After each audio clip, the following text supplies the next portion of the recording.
7강 삼각형 속에서의 내각과 외곽에 대해서 어떠한 성질들이 있는지 한번 알아볼게요.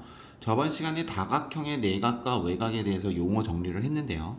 삼각형에서도 그 내각이 어떻게 만들어지는지 한번 보도록 하죠. 자, 오른쪽 그림과 같이 A, B, C의 내각이라는 것을 체크할 수가 있고요. 그의 한 변에 연장선을 그어 외곽이라는 것도 체크할 수 있었습니다. 그래서 내각과 외곽의 합은 180도다라고 우리가 저번 시간에 공부를 했어요. 그런데 이 삼각형의 내각의 합이 몇 도인지도 우리가 알아볼 수 있는데 삼각형 ABC에서 각이 갖고 있는 아이들을 쪼개서 이어 붙여보니 이렇게 평각인 180도가 되었다라고 기억할 수가 있겠네요.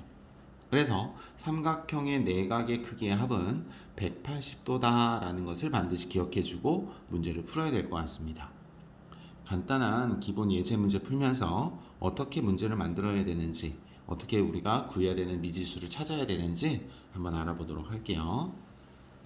자, 밑에 1번 문제입니다. 자, 두 내각의 크기는 나왔는데 한 내각의 크기가 나와 있지 않았습니다. 즉 85도, 30도, x를 모두 다 더하면 내각의 크기의 합이 180도니까 85도, 30도 x를 더해서 180도다라는 것으로 x에 관한 방정식을 풀면 되겠죠? 그래서 180도에서 30과 85를 빼주시면 65도다라는 결론이 나올 겁니다. 자, 2번 문제도 한번 보죠. 자, 2번 문제는 이렇게 90도인 수직이 나왔습니다. 직각이라고 우리가 얘기를 하는데 이 아이들은 90도라는 힌트가 있죠. 그러니 180도에서 역시 65도와 90도를 빼면 나머지 다른 한 각인 x값을 구할 수 있을 거예요. 자, 그러면 외곽과의 연장선에서는 어떻게 문제를 풀어야 되는지 오른쪽에 있는 4번 문제를 보면서 한번 또 정리해 보도록 하죠. 자, 두 내각의 크기는 나와 있고요. 한 내각의 크기는 나와 있지 않습니다. 그런데 그 외곽을 구하라고 하네요. 즉, 우리는 이 한 내각을 구할 수가 있죠.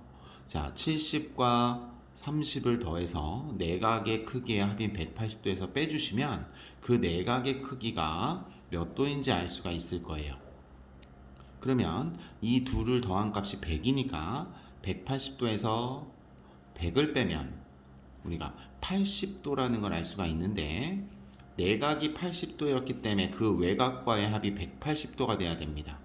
그러므로 만족하는 x의 값은 100도라고 얘기할 수 있습니다. 즉 우리가 여기서 다른 하나의 개념을 알고 넘어가셔야 되는데요.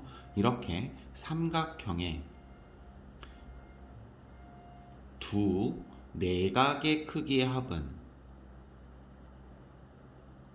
그 한 외곽의 크기가 되는 거죠. 그래서 이 한 외곽의 크기는 나머지 두 내각의 크기의 합과 같더라라는 겁니다.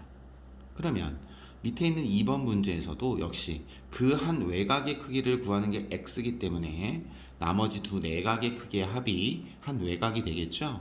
그래서 50 더하기 55를 하시면 우리는 105도다라는 것도 알아낼 수가 있겠네요.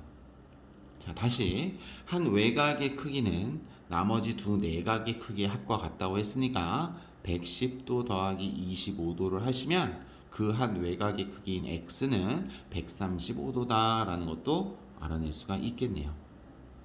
물론 이 삼각형의 내각과 외곽의 성질에서 수도 없이 많은 훈련을 하셔야 우리 뒷부분의 다각형의 성질에서 어려운 문제를 해결할 수 있을 테니 지금 내각과 외곽에 관한 문제들 훈련 잘 해보시기 바랍니다. 이번 시간은 여기까지 하겠습니다.